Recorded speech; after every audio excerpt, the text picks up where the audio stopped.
Om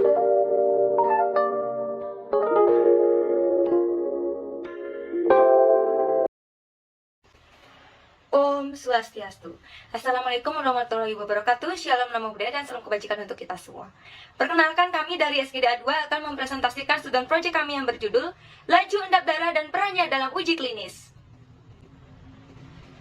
Terbelakang dari student project ini, di mana laju endap darah LED adalah salah satu jenis pemeriksaan hematologi yang sangat penting untuk menggambarkan kecepatan pengendapan sel eritrosit dalam plasma darah ke dasar permukaan tabung, di mana pengendapan eritrosit ke dasar permukaan tabung ini disebabkan oleh gaya gravitasi dan juga massa dari sel eritrosit yang lebih berat dibandingkan dengan plasma darah.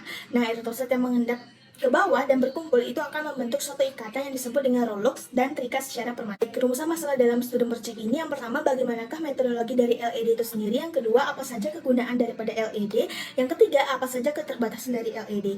Nah, tujuan penulisan dari student project ini, yang pertama untuk mengetahui metodologi LED, yang kedua untuk mengetahui kegunaan LED, dan yang ketiga untuk mengetahui keterbatasan LED.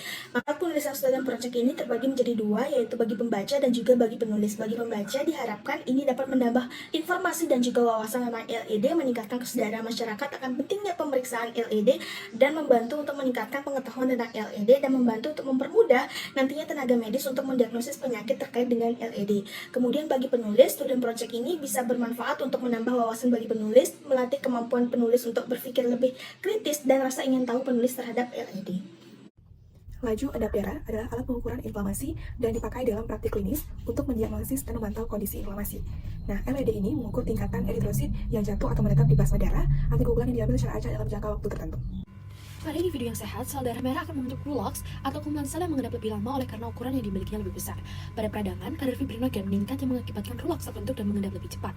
Tingkat sedimentasi yang naik merupakan tanda bahwa ada peradangan dan dapat membantu untuk mendiagnosis dan memantau kondisi seperti artritis reumatoid, polimialgia reumatika, dan juga tuberkulosis.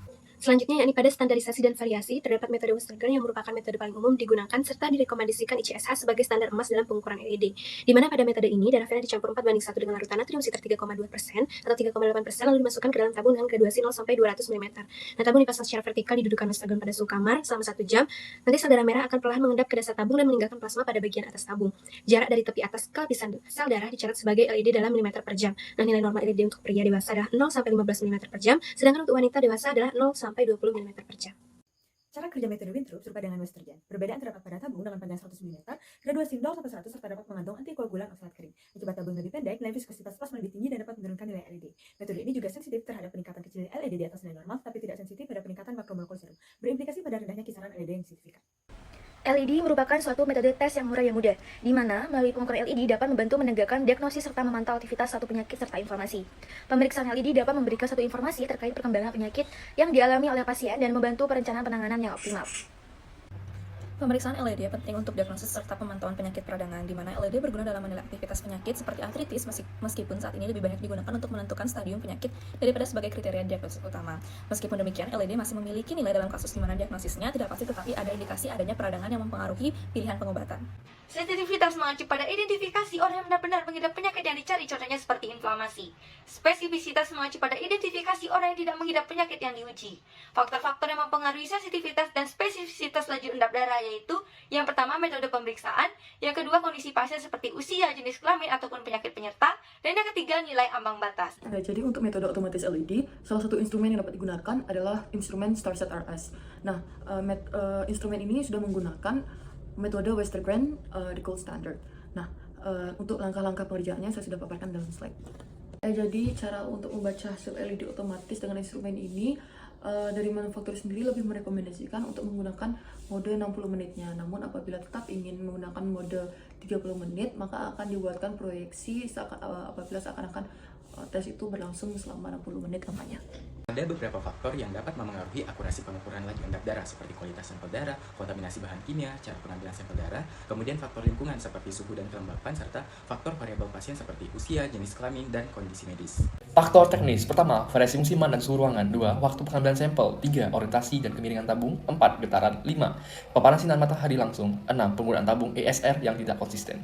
Baik, selanjutnya adalah fase-fase LED, di mana fase-fase LED ini dibagi menjadi 3 fase, yaitu fase pertama adalah fase pembentukan Rulux, kemudian fase kedua itu adalah fase pengendapan secara cepat, dan yang ketiga, fase ketiga adalah fase pengendapan lambat atau pemadatan. Dalam pemeriksaan LED, antikoagulan memiliki peran penting sebab memiliki fungsi sebagai penghambat terjadinya suatu pembekuan sampel darah. Salah satu jenis antikoagulan yang digunakan dalam pemeriksaan LED yakni natrium sitrat, di mana natrium sitrat dengan rumus kimia Na3C6H5O7 dengan 2H2O merupakan antikoagulan yang tidak toksik serta tersedia dalam bentuk larutan pada konsentrasi 3,2% dan juga 3,8%, di mana natrium sitrat 3,8% memiliki konsentrasi yang lebih tinggi daripada natrium sitrat 3,2%. Natrium sitrat memiliki sifat isotonik sebagai pengendali pH serta mampu mengikat logam ion Ca2+ dalam darah sehingga dapat dimanfaatkan sebagai antikoagulan dalam pemeriksaan LED. Etilen diamin tetraasetik atau EDTA merupakan jenis antikoagulan yang berfungsi mencegah pembekuan darah. Adapun jenis EDTA yang sering digunakan yaitu K2-EDTA dan K3-EDTA. Indikator penggunaan darah EDTA sebagai spesimen LED yaitu dilihat dari segi stabilitas dan mempermudah proses pemeriksaan dengan volume sampel yang dibutuhkan lebih sedikit dibandingkan metode tradisional menggunakan natrium sitrat. Kesalahan pemeriksaan LED praanalitik. Pertama, persiapan peralatan dan bahan yang optimal. Kedua, pentingnya pengambilan sampel darah tepat waktu dan teknik pengambilan yang benar. Tiga, penggunaan antikoagulan yang sesuai dan relevansi perbandingan darah dengan pengencer yang digunakan. Jadi kesalahan pada proses analitik dapat terjadi apabila saat memasukkan sampel ke dalam tabung itu terdapat gelembung, kemudian dapat terjadi juga karena perbandingan darah dengan pengencer yang tidak sesuai, kemudian dapat karena membaca lebih dari 1 jam, dan kemudian permukaan yang tidak stabil. Adapun kesalahan dalam post analitik yaitu kesalahan pembacaan hasil, yaitu kesalahan dalam mencocokkan hasil dengan sampel pada pasien. Nah, hal ini dapat terjadi karena kesalahan penandaan sampel dan kesalahan input data.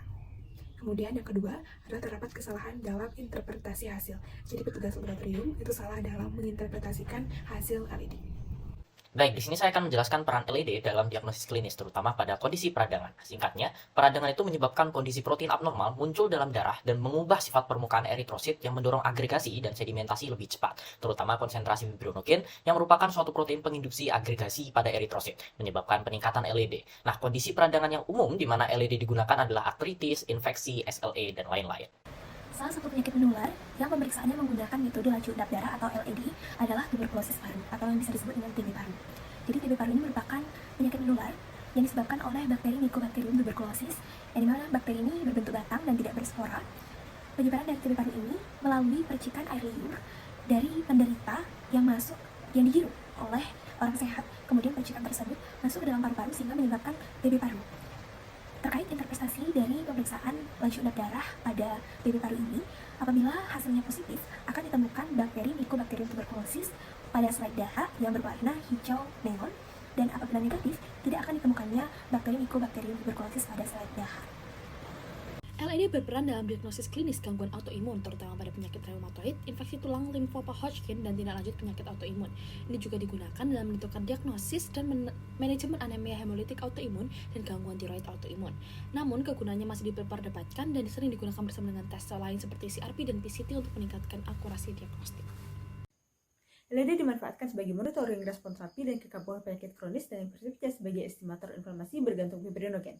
Kondisi kronis yang meningkatkan fibrinogen akan meningkatkan LED. Metode ini juga digunakan bersama dengan tes CVR baik dalam diagnosis ataupun monitoring penyakit kronis. Peningkatan laju endap darah pada kanker terjadi akibat peradangan kronis yang dipicu oleh kanker itu sendiri.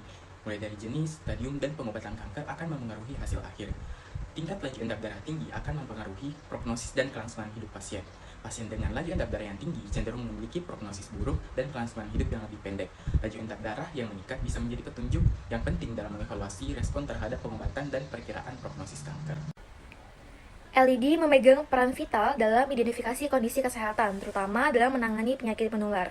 Sebagai indikator peradangan, LED memberikan penunjuk awal tentang kemungkinan infeksi atau proses inflamasi dalam tubuh, mulai dari diagnosis awal hingga pemantauan selama pengobatan. Informasi yang diperoleh dari tes LED membantu para profesional medis merancang strategi pengobatan yang efektif dan memastikan pemulihan optimal bagi pasien yang juga sangat penting dalam praktik klinis dan penelitian medis. Sehingga dapat disimpulkan, tes LED membantu mengidentifikasi dan memantau peradangan sistemik, menawarkan interpretasi sederhana dan kegunaan klinis yang signifikan. Westergren maupun Winthrop memberikan hasil yang valid dan memiliki kegunaannya sendiri. Meskipun ada faktor metodologi, LED tetap berharga dalam mendiagnosis dan memantau penyakit inflamasi. Disarankan, klinisi harus mengintegrasikan hasil LED dengan riwayat kesehatan pasien untuk penilaian komprehensif. Penelitian di masa depan harus fokus pada pengurangan faktor perancu untuk meningkatkan akurasi LED. Perangkat LED otomatis menjanjikan dalam meminimalkan kesalahan sehingga memerlukan eksplorasi dan adopsi lebih lanjut. Sekian dari kami, terima kasih.